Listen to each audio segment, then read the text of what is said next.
بسم اللہ الرحمن الرحیم۔ السلام علیکم۔ آج میرا دل بھر بھر کر آ رہا تھا۔ میں گندمی رنگت کی مالک تھی اور میری رنگت کو ہر وقت نشانہ بنایا جاتا تھا۔ مجھے خالہ ہر وقت کالی صورت اور کالی نصیبوں والی کہہ کر اپنے نہ جانے کون سے جذبے کی تسکین کرتی تھی۔ آج بھی انہوں نے مجھے بہت برا بھلا کہا تھا۔ میں اپنے کمرے میں آ کر رونے لگی۔ تھوڑی دیر کے بعد میری خالہ میرے پاس آئی اور کہنے لگی، ٹسوے بہانے بند کرو اور تیار ہو جاؤ، تمہیں نمرا کی طرف جانا ہے۔ نمرا بہت زیادہ بیمار ہے اور تم 2-3 دن اس کے پاس ہی رکو گی۔ ابھی میں تمہیں اس کے پاس چھوڑ کر تھوڑی دیر کے بعد واپس آ جاؤں گی۔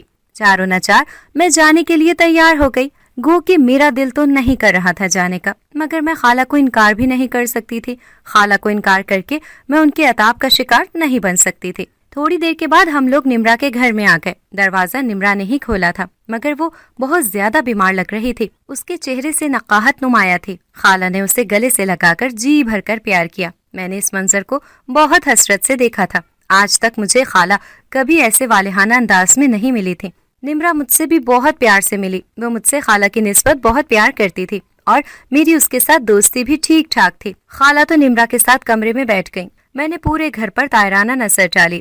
گھر کا بہت برا حال ہو رہا تھا۔ ہر طرف گند پڑا ہوا تھا، دھول مٹی سے ہر چیز الٹی ہوئی تھی۔ ایک طرف دھونے والے کپڑوں کا انبار پڑا ہوا تھا اور جب میں کچن میں گئی تو مجھے الٹی آ گئی۔ سنک میں گندے برتنوں کا ڈھیر پڑا ہوا تھا۔ اس کا فرش بہت زیادہ گندا ہوا تھا۔ چولہے کا تو حال تھا ہی برا۔ نمرا شروع سے ہی کام چور تھی، مگر مجھے اس بات کا اندازہ نہیں تھا کہ وہ اپنے سسرال میں بھی اسی عادت پر قائم رہے گی۔ ابھی میں ان گندے برتنوں کو دھونے ہی والی تھی کہ مجھے خالہ نے بلا لیا۔ پہلے چائے بنا دو، باقی کام بعد میں کر لینا، میں ویسے بھی ابھی واپس چلی جاؤں گی۔ میں نے برتنوں کے ڈھیر سے ڈھونڈ کر چائے کی دیگچی نکالی اور چائے بنانے کے لیے رکھ دی۔ خالہ کے جانے کے بعد میں نے سب سے پہلے کچن صاف کیا، تمام برتن دھوئے، پورا کچن صاف کر کے پھر اس کا فرش دھویا۔ پھر اس کے بعد میں نے باقی گھر صاف کیا، پورے گھر کی ڈسٹنگ کی، تمام گندے کپڑے اٹھا کر ایک جگہ پر اکٹھے کر کے رکھے۔ میرا ارادہ بھی واشنگ مشین لگانے کا تھا، مگر نمرا نے کہا مجھے کچھ کھانے کو دے دو۔ فی الوقت کپڑے دھونے کا ارادہ میں نے ملتوی کر دیا اور پھر میں نے کھانا بنایا۔ اب تک میری بھوک بھی بہت چمک اٹھی تھی۔ کھانا کھانے کے بعد میں نے وقت دیکھا، ابھی ظہر کا وقت ہو چلا تھا۔ ظہر کی نماز پڑھنے کے بعد میں نے واشنگ مشین لگا لی۔ مغرب تک میں نے تمام کپڑے دھو لیے تھے۔ اب میری کمر درد سے اکڑی ہوئی تھی، تھکن کے آثار میرے چہرے سے نمایاں تھے۔ نمرا نے مجھے کہا تم آرام کرو، تم اپنے لیے روٹی بنا لو، اگر سونا چاہتی ہو تو سو جاؤ، ساتھ جب آئیں گے تو میں ان کے ساتھ ہی کھانا کھاؤں گی اور اپنے لیے روٹی بنا لوں گی۔ میں نے اس بات کو بھی غنیمت سمجھا۔ میرا تھکن سے بہت برا حال ہو رہا تھا۔ میں بستر پر لیٹے ہی نیند کی آغوش میں چلی گئی تھی اور اگلے دن میری آنکھ کھلی تو اچھا خاصا وقت ہو گیا تھا۔ میں جب کمرے سے باہر آئی تو نمرا جاگ رہی تھی۔ اس کا شوہر اپنے کام پر جا چکا تھا۔ نمرا بھی اس کے ساتھ ناشتہ کر چکی تھی۔ میں نے اپنے لیے ناشتہ بنایا اور اس کے بعد باقی کاموں کی لسٹ تیار کی۔ الماری میں کپڑوں کی ترتیب درست کی، گھر کی سیٹنگ چینج کی اور تمام کمروں کے فرش دھوئے۔ اب گھر کا نقشہ ہی بدل گیا تھا۔ یقین نہیں آ رہا تھا کہ یہ وہی گھر ہے۔ نمرا نے گھر کو ستائشی انداز میں دیکھا اور میرا شکریہ ادا کرنے لگی۔ اب اس کی طبیعت پہلے سے بہت زیادہ بہتر تھی۔ کام کاج سے فارغ ہونے کے بعد میں نے نہا دھو کر لباس بدلا۔ مغرب کا وقت ہو چلا تھا۔ میں کچن میں کھانا بنانے میں مصروف تھی جب سعد بھائی کی آواز آئی، ارے یہ میں کہاں آ گیا ہوں؟ مجھے یقین نہیں آ رہا کہ یہ میرا ہی گھر ہے۔ نمرا ان کے انداز پر کھل کھلا کر ہنسی، جی یہ سب ابریش کا کمال ہے۔ اچھا تو ابریش کہاں ہے؟ کیا واپس چلی گئی ہے؟ نہیں، وہ کچن میں کھانا بنا رہی ہے۔ پھر وہ دونوں باتیں کرتے ہوئے اپنے کمرے میں چلے گئے۔ کھانا بنانے کے بعد میں نے روٹی بنانا شروع کر دی۔ جب تمام کام سے فارغ ہو گئی تو میں نمرا کے کمرے میں گئی۔ ان کے کمرے میں زور زور سے بولنے کی آوازیں آ رہی تھیں۔ تم پھوڑ عورت، جب سے میری زندگی میں آئی ہو اس گھر کو تم نے جہنم بنا دیا ہے، کوئی کام ڈھنگ سے نہیں کرتی۔ میں دروازے کے پاس کھڑی ہو کر سوچنے لگی کہ اندر جاؤں یا نہ جاؤں۔ پھر میں کمرے میں چلی گئی اور اسے کھانا لگنے کی اطلاع دی۔ مجھے دیکھ کر سعد بھائی تیزی سے اپنی جگہ سے اٹھ کھڑے ہوئے۔ انہوں نے نمرا کو کمرے سے باہر نکال دیا۔ یہ سب کچھ اتنا اچانک سے ہوا تھا، مجھے سنبھلنے کا موقع ہی نہیں ملا تھا۔ وہ میرے قریب آ گئے، میں جی جان سے کام گئی تھی۔ پھر انہوں نے، میرا نام ابریش ہے، میں چھوٹی سی تھی جب میرے ماں باپ کا ایک حادثے میں انتقال ہو گیا تھا۔ تب میں بہت چھوٹی تھی، مجھے اس بات کا اندازہ نہیں تھا کہ میرا کتنا بڑا نقصان ہو گیا ہے۔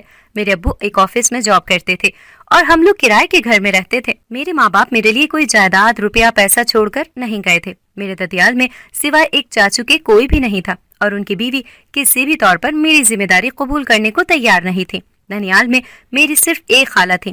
امی ابو کے فوت ہونے کے اگلے دن وہ مجھے اپنے گھر لے آئی تھی۔ ان کی اپنی ایک بیٹی تھی، نمرا، وہ میری ہی ہم عمر تھی۔ میری خالہ بیوہ خاتون تھی. ان کی گزر بسر کرنے کا ذریعہ 2 دکانیں تھیں جو ان کے مرحوم شوہر اپنی زندگی میں بنا کر گئے تھے. ان دونوں دکانوں کا اتنا کرایہ ہو جاتا تھا کہ ان ماں بیٹی کا گزارا ہو جاتا تھا. 7 محلے اور جاننے والے بیوہ سمجھ کر ان کی مالی مدد کر دیا کرتے تھے اور اب میری اضافی ذمہ داری بھی ان کے سر پر آن پڑی تھی. جب چھوٹی تھی تو خالہ مجھ سے بہت محبت کرتی تھی, میرا بہت زیادہ خیال رکھتی تھی. نمرا کے ساتھ ہی میری بہنوں والی دوستی تھی. ہم دونوں کا دکھ درد سانجھا تھا. ہم دونوں ایک ہی اسکول میں پڑھتے تھے. ہم دونوں صبح سے لے کر رات تک اکٹھے ہی رہتے تھے. یوں ہم دونوں میں بہت زیادہ محبت اور اپنائیت تھی. دوستی جیسا رشتہ بھی ہم دونوں میں بہت مضبوط تھا. ہم دونوں اکٹھی ہی بڑی ہوئی تھی. ہماری پسند ناپسند ایک ہی جیسی تھی. ہم دونوں نے میٹرک بہت اچھے نمبروں سے پاس کر لیا تھا. میں پڑھائی کے ساتھ ساتھ گھر کے کاموں میں بھی طاق تھی. گھر کے تمام کاموں میں ماہر تھی. سینہ پرونا, کھانا بنانا, گھر کو سجانا, سلائی کڑھائی. غرض یہ کہ مجھے خود کو سلیقہ شعار ثابت کرنے کے تمام گر آتے تھے. یہ تمام چیزیں مجھے خالہ نے سکھائی تھیں. مگر نمرا ان تمام چیزوں سے نابلد تھی. اسے کسی کام میں کوئی دلچسپی نہیں تھی. اسے بس ہر وقت سجنا سورنا ہی اچھا لگتا تھا. وہ شکل و صورت کی بہت اچھی تھی مگر اس کے چہرے پر کئی چیچک کے داغ تھے جس کی وجہ سے گورا رنگ ہونے کے باوجود اس کا چہرہ بدنما لگتا تھا, جبکہ اس کے نین نقش بہت زیادہ اچھے تھے. میرا گندمی رنگ تھا اور تیکھے نقوش تھے. سانولا رنگ ہونے کے باوجود بھی بہت زیادہ پرکشش لگتے تھے. ہم دونوں کی عمروں میں صرف 6 مہینے کا فرق تھا. نمرا مجھ سے صرف 6 مہینے بڑی تھی. میٹرک کرنے کے بعد خالہ نمرا کے لیے رشتہ دیکھنے لگی, مگر جو بھی رشتہ آتا وہ نمرا کے بجائے مجھے پسند کر جاتا تھا. پیدر پہ یہی ہونے لگا. نمرا کے لیے آئے ہوئے رشتے مجھے پسند کر جاتے تھے. خالہ اب مجھ پر بہت زیادہ غصہ کرنے لگی تھی. وہ سمجھتی تھی کہ شاید اس سب میں میری غلطی ہے. وہ اب مجھے بہت زیادہ جلی کٹی سناتی تھی. ہر وقت مجھے کالے نصیبوں اور کالی صورت والے تانے دیتی رہتی تھی. ان کی باتوں پر میرا بہت دل دکھتا تھا. میں کمرے میں بیٹھ کر بہت زیادہ روتی تھی. اس سب میں بھلا میرا کیا قصور تھا؟ مجھے کس بات کی سزا سنائی جا رہی تھی؟ رفتہ رفتہ نمرا کا رویہ بھی مجھ سے بدلنے لگا. وہ مجھ سے بیزار رہنے لگی تھی. اب خالہ نے مجھے سختی سے تاکید کی تھی کہ جو بھی رشتے والے آئیں گے تم نے ان کے سامنے نہیں آنا, اور میں نے بھی اس بات کو گرہ سے باندھ لیا تھا اور پکا تہیہ کر لیا تھا کہ میں اب اس طرف نہیں جاؤں گی. آج نمرا کو دیکھنے کے لیے جو لوگ آ رہے تھے وہ بہت امیر تھے. اس سے پہلے وہ یہاں پر ایک بار آ چکے تھے اور نمرا کو پسند بھی کر چکے تھے. اب لڑکے کی بہن نے نمرا کو دیکھنے کے لیے آنا تھا. نمرا اس چیز کے لیے بہت زیادہ پرجوش تھی. وہ صبح سے اپنے بناؤ سنگھار میں مصروف تھی, جبکہ میں نے پورے گھر کی صفائی اور ڈسٹنگ کرنے کے علاوہ کچن کا تمام کام خود ہی کیا تھا. مجھے نمرا سے کسی قسم کی کوئی پرخاش نہیں تھی. میں بھی یہ چاہتی تھی کہ اس کی شادی ہو جائے اور وہ اپنے گھر میں خوش رہے. مجھے اس سے کسی قسم کا کوئی حسد نہیں تھا, مگر نہ جانے کیوں وہ مجھے غلط سمجھنے لگی تھی. مجھ سے دور ہو گئی تھی. مہمان آ چکے تھے اور میں کسی سے بھی نہیں ملی تھی. میں کچن میں ہی مصروف تھی. مہمانوں کے ساتھ چھوٹے بچے بھی آئے ہوئے تھے جو پورے گھر میں گھوم رہے تھے. انہوں نے مرغیوں کے ٹربے کا دروازہ کھول دیا. پورے گھر میں مرغیاں دندنانے لگیں. یہ دیکھ کر میں بوکھلا گئی. اگر خالہ یہ منظر دیکھتی تو انہوں نے مجھے ہی برا بھلا کہنا تھا. میں فوراً سے باہر لپکی تاکہ مرغیوں کو بند کر سکوں, مگر 2 مرغیاں ڈرائنگ روم کے دروازے تک پہنچ گئی تھیں. میں انہیں اندر جانے سے روکنے کے لیے دروازے تک پہنچ گئی, مگر وہ کمرے میں چلی گئی تھیں. مجبوراً مجھے انہیں باہر نکالنے کے لیے کمرے میں جانا پڑا اور پھر ان لوگوں سے ملنا پڑا. اس کے بعد وہ ہوا جو میرے وہم و گمان میں بھی نہیں تھا. ان لوگوں نے نمرا کے رشتے سے انکار کر دیا تھا اور میرے لیے دستے سوال دراز کر دیا تھا. خالہ مجھے باتیں سنا رہی تھی. یہ نمرا بھی مجھے ہی غلط سمجھ رہی تھی. اسے لگتا تھا کہ میں یہ سب کچھ جان بوجھ کر کرتی ہوں, مگر میرا خدا جانتا تھا میرا ایسا کوئی ارادہ نہیں تھا. اس کے بعد مجھے اٹھتے بیٹھتے خالہ کی باتیں سننے کو ملتی تھیں. اس کے بعد میں نے پکا ارادہ کر لیا تھا, کچھ بھی ہو جائے میں نمرا کے لیے آئے ہوئے مہمانوں کے سامنے نہیں جاؤں گی. پھر اس کے بعد نمرا کے لیے ایک اور رشتہ آیا. یہ رشتہ بہت زیادہ اچھا تھا. یہ بھی ایک چھوٹی سی فیملی تھی. نمرا کو دیکھنے کے لیے لڑکے کی بہن آئی تھی. یہ لڑکی دبئی میں اپنی فیملی کے ساتھ ہوتی تھی اور یہاں آج کل اپنے بھائی کی شادی کے سلسلے میں آئی ہوئی تھی. اس کا بھائی اکلوتا تھا. ساس نندوں کا کوئی جھنجٹ نہیں تھا. خالہ کو یہ رشتہ بہت پسند آیا تھا. ان کی بہت خواہش تھی کہ یہ نمرا کو پسند کر لیں. اس کی بہن نے نمرا کو پہلی نظر میں پسند کر لیا تھا. اسے ویسے بھی گھریلو اور شریف لڑکی چاہیے تھی. ان لوگوں کی طرف سے جہیز کی یا کسی چیز کی کوئی ڈیمانڈ نہیں تھی. یوں جلد ہی نمرا رخصت ہو کر اپنے سسرال میں چلی گئی تھی اور وہ اپنے گھر میں بہت زیادہ خوش تھی. اور جب شادی کے بعد وہ پہلی دفعہ اپنے شوہر کے ساتھ میکے میں آئی تو اس کا شوہر مجھے دیکھ کر ٹھٹک گیا. مجھے کھانا بناتے ہوئے گھر کے کام کاج کرتے ہوئے بہت غور سے دیکھ رہا تھا.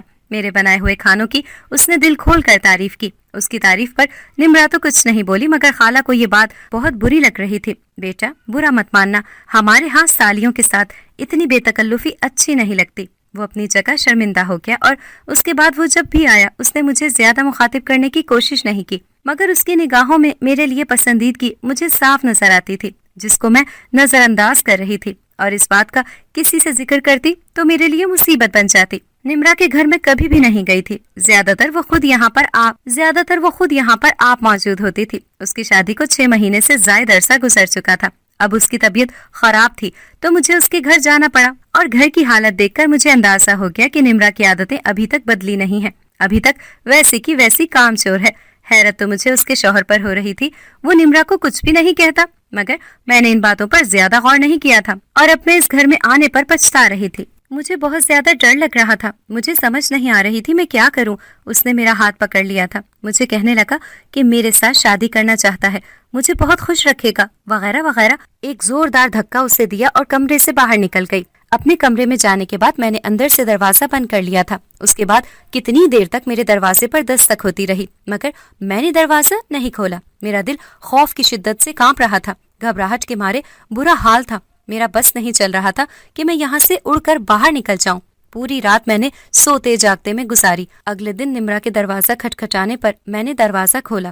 دروازہ کھولنے کے بعد میں اس کی شکل دیکھ کر ٹھٹک کر رک گئی تھی۔ اس کی آنکھیں رو رو کر سوجی ہوئی تھیں، اس کے ہاتھ میں بیگ تھا۔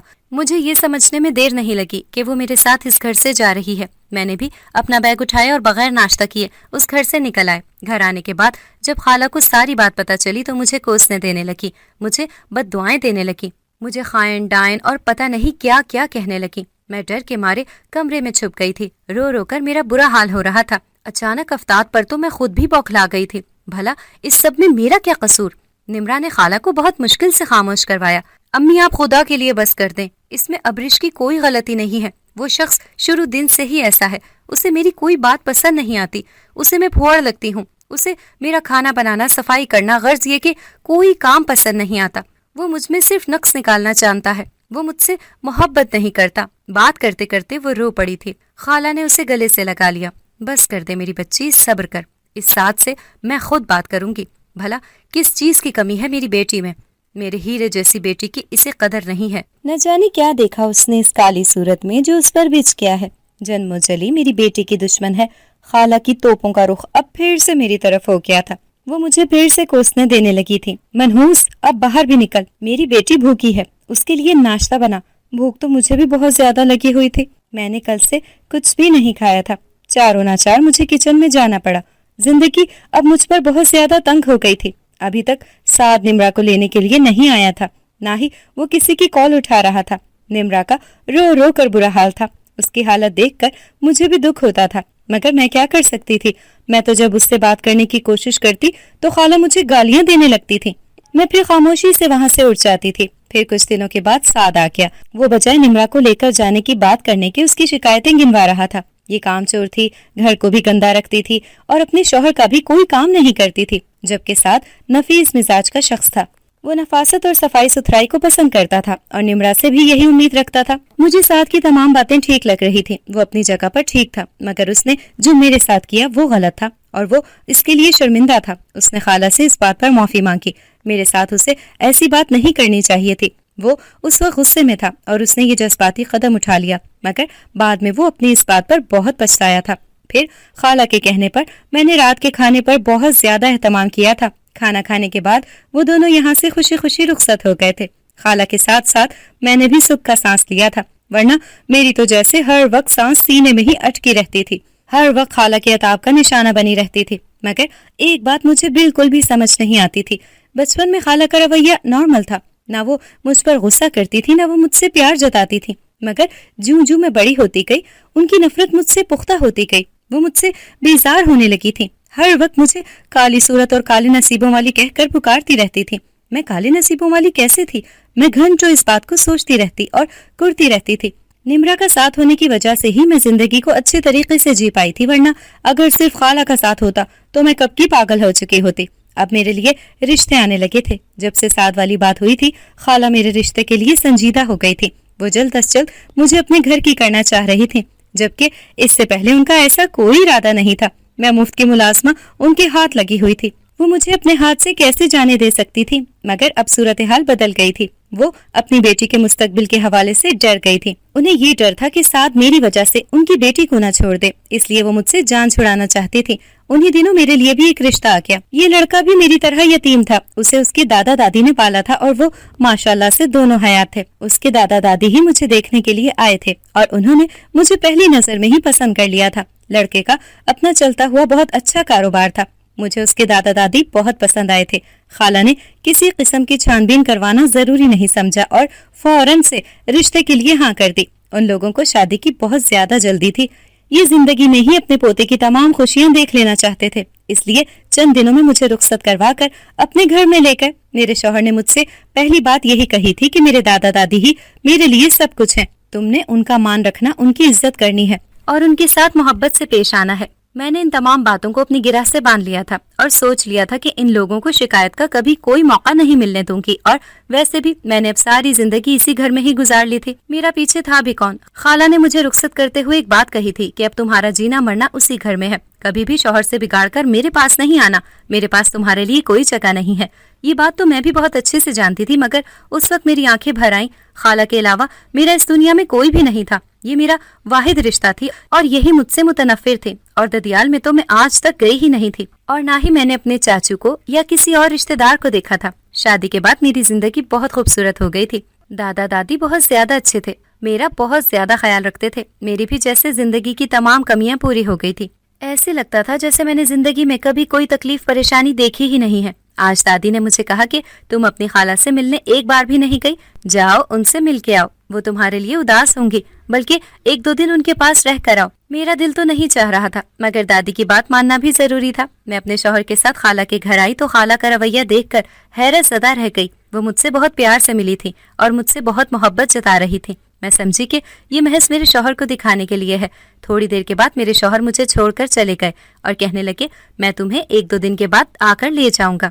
حیرت کا جھٹکا تو مجھے تب لگا جب ان کے جانے کے بعد بھی خالہ کا رویہ میرے ساتھ ایسا ہی تھا۔ میں اس کایا پلٹ پر حیران تھی۔ خالہ نے کہا تم حیران ہو رہی ہو کہ میں تم سے اتنی محبت کیوں جتا رہی ہوں؟ میں تم سے بہت شرمندہ ہوں، میں نے تمہارے ساتھ بہت غلط کیا ہے اور اس بات کا مجھے احساس ہو گیا ہے۔ میں نے اپنی حسد کا انتقام تم سے لیا۔ میں ان کی بات پر چونکی۔ آپ کیا بات کر رہی ہیں؟ مجھے کچھ سمجھ نہیں آ رہا۔ تمہاری امی مجھ سے چھوٹی تھی، وہ بہت زیادہ خوبصورت تھی، اس کے نین نقش بالکل تمہاری طرح تھے، اس کا رنگ تم سے قدرے صاف تھا، جبکہ میں اجلی اور شفاف رنگت کی تھی۔ میری بچپن میں تمہارے ابو کے ساتھ منگنی ہو گئی تھی، میں انہیں بہت زیادہ پسند کرتی تھی، مگر پھر جب شادی کی بات آئی تو انہوں نے مجھ سے شادی کرنے سے انکار کر دیا۔ تمہاری امی کو پسند کرتے تھے، یوں امی ابو نے ان دونوں کی شادی کروا دی اور میرا ایک اور جگہ پر رشتہ کروا دیا۔ میرے سینے پر سانپ لوٹ گئے تھے۔ میں اپنے جذبات کا اظہار کسی کے ساتھ بھی نہیں کر سکتی تھی کیونکہ میں ایک مشرقی لڑکی تھی اور اندر ہی اندر گھٹ کر جی رہی تھی۔ تمہاری امی کو یہ بات بہت اچھے سے پتا تھی کہ ہم دونوں کی منگنی ہو چکی ہے اور میں انہیں پسند بھی کرتی ہوں۔ اس کے باوجود اس نے شادی کر لی اور پھر اس کے بعد تمہاری ذمہ داری مجھ پر آن پڑی۔ تم ہو بہو اپنی امی جیسی ہو۔ جب نمرا کے لیے آئے ہوئے رشتے اس کے بجائے تمہیں پسند کر جاتے تھے تو مجھے اپنا زمانہ یاد آ جاتا تھا۔ مجھے لگتا تھا تم بھی یہ سب کچھ جان بوجھ کے کرتی ہو، مہمانوں کے سامنے جان بوجھ کر آتی ہو۔ میں تمہیں تمہاری ماں کی طرح ہی سمجھ رہی تھی اور اپنے اندر کی جلن نکالنے کے لیے تمہیں اس طرح سے مخاطب کرتی تھی، مگر میں غلط تھی۔ تم بہت اچھی ہو، میں نے تمہارے ساتھ انجانے میں بہت زیادتی کی ہے، میری بچی تم مجھے معاف کر دو۔ یہ تمام باتیں میرے لیے کسی انکشاف سے کم نہیں تھی۔ گو کہ خالہ نے میرے ساتھ بہت زیادتی کی تھی، مگر انہوں نے میرا خیال بھی بہت زیادہ رکھا تھا۔ اگر وہ مجھے اپنے ساتھ لے کر نہ آتی تو نہ جانے چاچو کے گھر میں میرے ساتھ کیا سلوک ہوتا۔ میں نے خالہ کو کھلے دل سے معاف کر دیا اور انہیں گلے سے لگا لیا۔ آج مجھے ان کا لمس بہت مہربان لگ رہا تھا، جیسے ماں کا لمس۔